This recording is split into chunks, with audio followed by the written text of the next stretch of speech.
સ્થાનિક સ્વરાજ્યની ચૂંટણી 2024 અને સ્થાનિક સ્વરાજ્યની ચૂંટણી 2026ની અંદર આ વોર્ડ નંબર 3 અને વોર્ડ નંબર 3ની અંદર મતદાન મથક નંબર 2 જે મિશ્ર શાળા નંબર 7માં આવ્યું છે અને વોર્ડ નંબર 3ના કોંગ્રેસના ઉમેદવાર આમ તો એમને દિલીપભાઈ તરીકે કોઈ નહીં ઓળખે પણ ટાઈગર કહેશો તો બધા જ ઓળખશે. ટાઈગર, આ વખતે જ્યારે તમે તમારા વોર્ડની અંદર ફર્યા, લોકોની સાથે વાતો કરી, કેવો પ્રતિસાદ રહ્યો, શું પ્રતિક્રિયા હતી ને આજે કેવું વાતાવરણ ચાલી રહ્યું છે? બહુ સરસ પ્રતિસાદ મળે છે અને પરિવર્તન થશે એની 100% ગેરંટી. એ લોકો કંટાળેલા છે કે એકનો એક ઉમેદવારને લાવીને ને બીજું કોઈ આવ્યા પછી કોઈ કામ થતા નથી, પબ્લિકના કામ થતા નથી.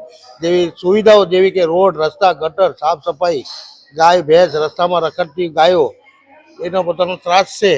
એના માટે બી પબ્લિક કંટાળેલી છે. તો આ ફેરે પરિવર્તન ચોક્કસથી આવશે. હા, સાથે જો ટાઈગર વાત કરવામાં આવે તો આમ તો જે વોર્ડ નંબર 3 તમારો છે એ વોર્ડ નંબર 3ની અંદર જૈનોની સંખ્યા વધુ છે અને એમ કહેવાય છે કે ભાઈ ઉજળિયા જે મતદારો છે એ વધુ પડતું તો એક પાર્ટી તરફ જ ઝુકાવ રાખે છે, ભારતીય જનતા પાર્ટી તરફ. તો કઈ રીતે બદલાવ આવશે અને જ્યારે તમે લોકો સાથે ફર્યા, મળ્યા, તો શું વાતો આવી સામે?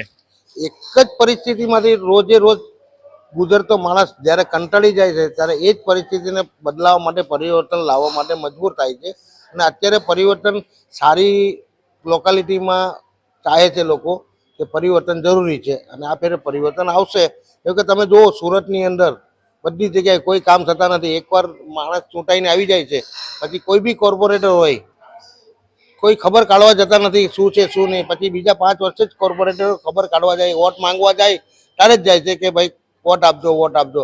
પણ અત્યારે સુરતનો માહોલ જોતા, રાજકોટ, મોરબી, બરોડા, ભરૂચનો માહોલ જોતા એવું લાગે છે કે નવસારીમાં બી પરિવર્તન જરૂર આવશે અને પેનલો તૂટશે.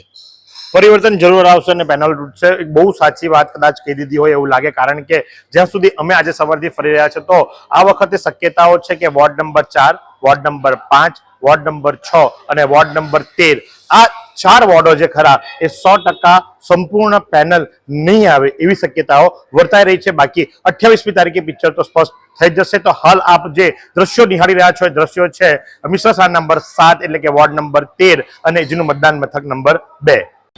શું તમે શરીરના સાંધાના દુખાવાથી પીડાઈ રહ્યા છો કે પછી તમે કોઈ સ્પોર્ટ્સ ઇન્જરીથી પીડાઈ રહ્યા છો? લકવાની બીમારી બાદની પીડા સહન કરી રહ્યા છો? શું તમને સ્પાઇનલ પ્રોબ્લેમ છે? તો આ તમામ દુખાવાને હવે બાય બાય કરી દો, કારણ કે માસ્ટર ડિગ્રી ધરાવતા ખૂબ જ અનુભવી ફિઝિયોથેરાપિસ્ટ ડૉક્ટર અમિત પટેલ પાસે તમે આ તમામ સમસ્યાઓનું સચોટ નિદાન કરાવી ફરીથી નોર્મલ જિંદગી જીવી શકો છો. તો સરનામું નોંધી લો. Comprehensive care center, DD street, library પાસે, અનુરાગ સારીઝની લાઇનમાં, નવસારી.